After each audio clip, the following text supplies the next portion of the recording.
I'm Jess Stryker. Along with Jason, my husband Jason, we set out to live on the road about a year ago. We were at a travel blog called All Points in Between. We first started out in a Volkswagen van, which was absolutely unbelievable. We traveled around British Columbia for a whole summer. However, we decided we really wanted to try something different than the Volkswagen van and live in a tiny trailer. It's much more long-term conducive. We can drop it and leave it. It just makes a lot more sense for our particular lifestyles. It's 17 feet from ball to bumper, which really isn't that big. Square footage inside, we get about 10 extra square feet from what we had in the van, which is 90 square feet total to live in. I'll show you around the outside a little bit first. Under here is one of the little cubbies where our water storage is. There's 20 gallons of holding tank for our water, and our hot water heater, yes, hot water heater, super awesome, has 8 gallons. We have a spot to keep our bikes, so we're a little more mobile when we can drop it and leave it. As we're walking this way, I'll show you the other cool feature, which we really love to utilize, especially for things like dirty feet, surfboards, and such. Outdoor shower. Again, with hot water. Very cool.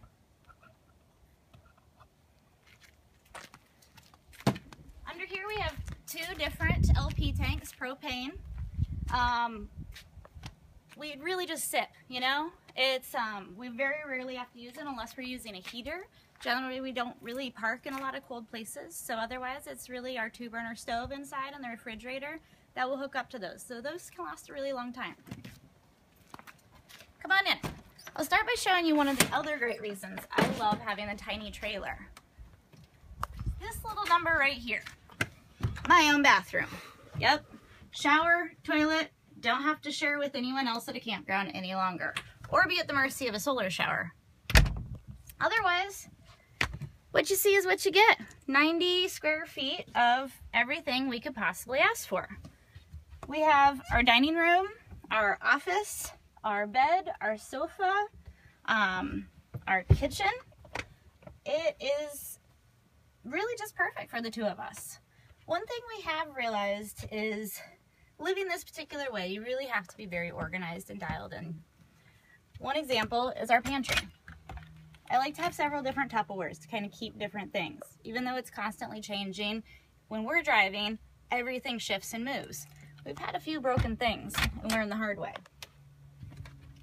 Over here's another thing I really like.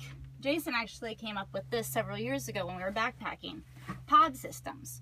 We just keep different bags to keep our clothes in. You know, one for socks, one for swimwear, that sort of thing.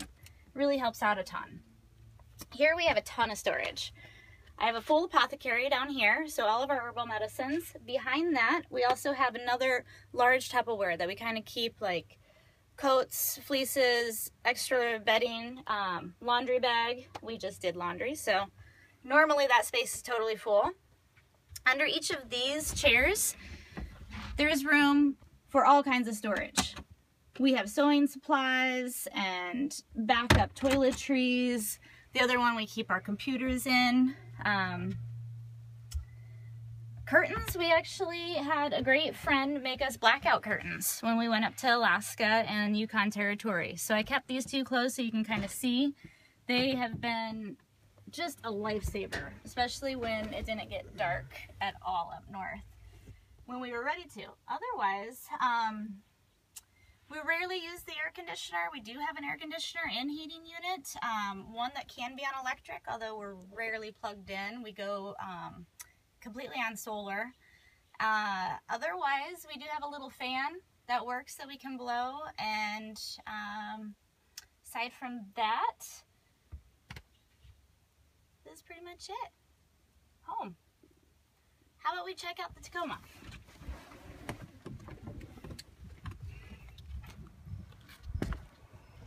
Jason's going to tell you a few things about what makes this all happen. Hi everybody, my name's Jason, and I'm going to give you a little tour of the truck that we use to pull our tiny trailer.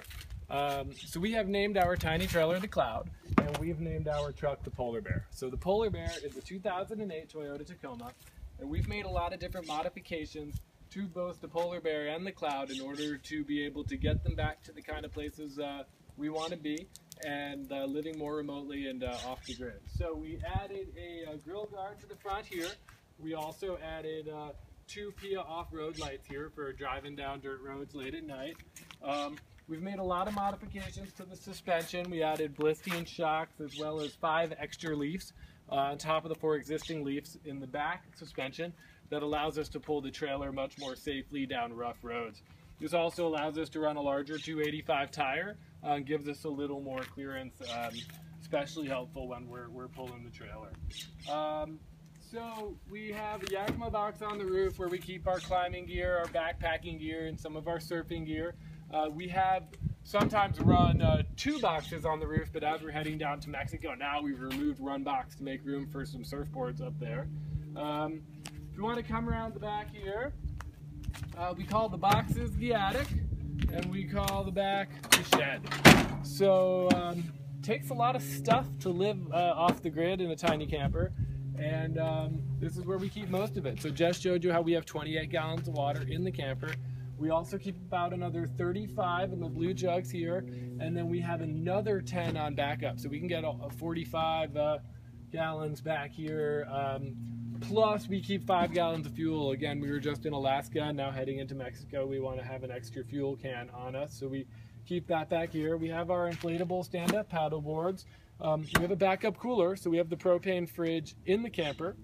And then we have a cooler here we can run dry ice in. So when we really fill up, we can go about 2 weeks without resupplying any food. We do have a grill here, tables, chairs, all our other outdoor living things that we need for setting up our outdoor kitchen, and tools. We have a mechanics tool kit, axes, you know, all that kind of stuff that you don't think about but you end up really needing. So coming around this way, like Jeff said, our camper runs on solar, so we've converted all the lights in the camper to LED, and then here we have 200 watts of solar, so it's 2 fold-out solar panels, and we can set up a little solar array when they're both out. It brings in 200 watts, which is really more than we need. It fills our batteries in about an hour. We have yoga mats here, our slack line, and a lot of other kind of backup stuff we keep in the back here. And then just a quick view of the driving area where we spend a heck of a lot of our time. You know, we've put a lot of thought into our setup, and we love her, and she definitely does well by us. So thanks for watching.